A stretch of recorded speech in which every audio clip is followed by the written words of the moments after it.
Just a reminder, teachers will always have to work with parents to obtain information on their child's health and share observations and concerns in order to build a supportive and nurturing environment. Teachers have to keep an open communication with their parents, students. Keep that door open and keep that communication flowing. When a student needs to be referred to another service for more help, then that teacher needs to update the parent as soon as possible. The teacher can show the parents the assessment that were taken on the child and where the extra help is needed.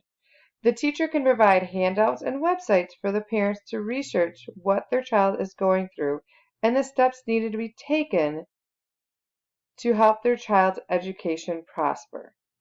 The teacher will reach out to occupational therapists, speech therapists, any other therapist or doctors that are surrounding or in the school to set up a meeting between the teacher, parents, and the doctor or therapist to set goals and discuss the IEP or IFSEP that child will need.